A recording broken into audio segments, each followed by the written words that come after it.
m'appelle Marie, j'ai 17 ans et je suis censée faire une vidéo pour me présenter, mais comme je suis très autocritique et que je voulais avoir un minimum de qualité dans cette vidéo, j'ai laissé mes proches me décrire. Vous me suivez? Allez, on y va! Ma sœur, elle est pas très drôle. Elle adore m'énerver, mais après tout, elle a quand même des qualités comme tout le monde. Elle adore lire, écrire et même qu'elle s'exprime beaucoup de ses livres. Aujourd'hui, j'ai l'immense plaisir de vous présenter ma fille. Une jeune fille méthodique et motivée, qui aborde chaque défi avec une rigueur exemplaire.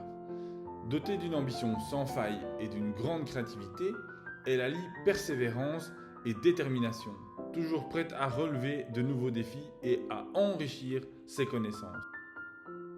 En 10 ans d'amitié avec Marie, j'ai pu déceler des qualités et également des défauts. Une de ses grosses qualités, c'est que quand elle sait ce qu'elle veut, elle fonce. Elle passe pas par 4 chemins et elle va toujours droit devant elle et elle n'aime pas être dans l'inconnu. J'ai le plaisir de connaître Marie depuis bientôt 2 ans et je dois dire que c'est une élève modèle.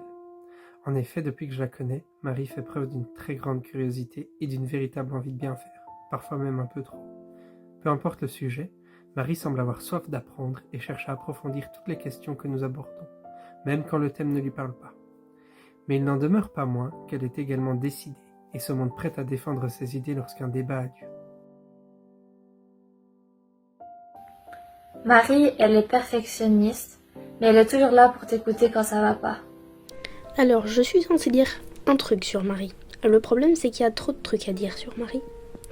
Donc, je vais dire qu'elle est protectrice. Elle fait en sorte que tout le monde se sente bien. Tu es le rayon de soleil de toutes tes amies. Tu es toujours là quand on a besoin de toi. Allez, courage, tu vas réussir. Merci à eux de m'avoir consacré du temps. Et puis nous, on se revoit à la finale. Au revoir! Dis au revoir. Au revoir. Membre du jury, bonsoir. Aujourd'hui, j'aimerais vous partager une réflexion philosophique. On pourra aussi parler de philo selon Marie pour les plus vieux d'entre vous. Mais avant cela, il faut d'abord que je vous parle de moi. Et je sais bien, vous venez d'avoir une vidéo de 2 minutes.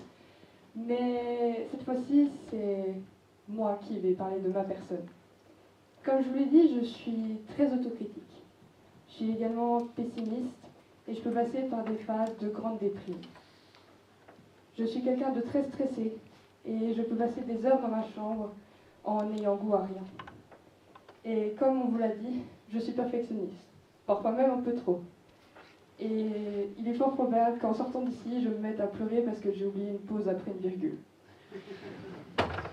Les plus sensibles d'entre vous auront sûrement pitié de moi et se diront « quelle pauvre malheureuse ». Et c'est ce que je me dis parfois. Mais la question n'est pas « pourquoi suis-je malheureuse ?», mais plutôt « qu'est-ce qui m'empêche d'être heureuse ?» Car des personnes vivent des épreuves bien pires que les miennes et sont quand même contentes de leur existence.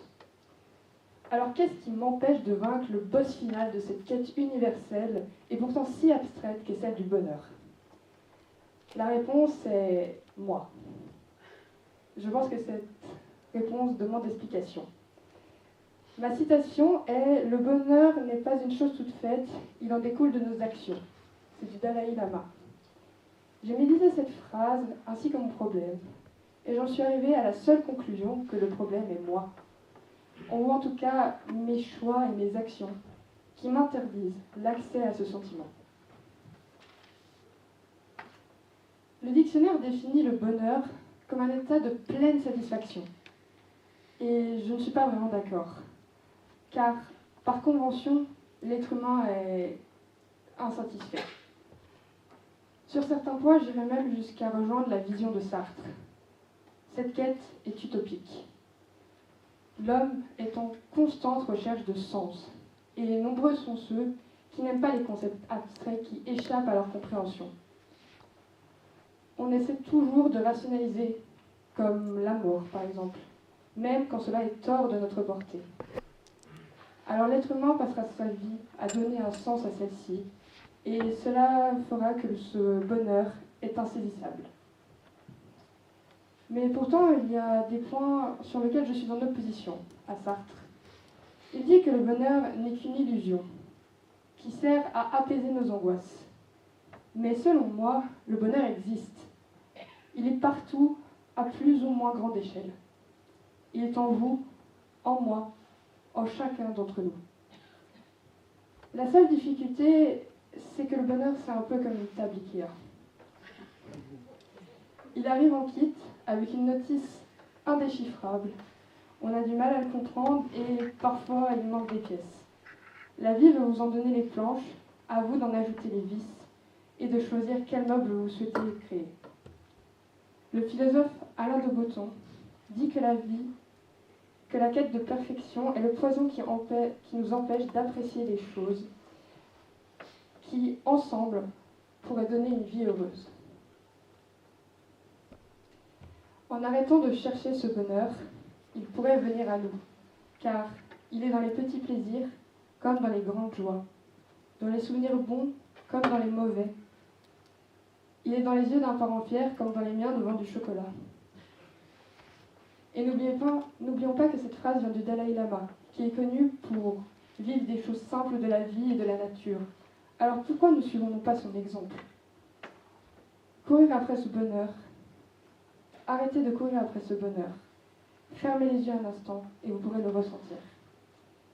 Il ne tient qu'à vous de le cultiver, d'arroser les choses positives de votre vie et de dire ça c'est mon bonheur. Et peut-être qu'en les accumulant à force, vous atteindrez cet état de pur contentement. Alors prenez une pelle, un arrosoir, un râteau ou ce que vous voulez et suivez-moi pour qu'ensemble nous puissions faire grandir ce jardin des bonheurs les plus simples. Merci de m'avoir écouté.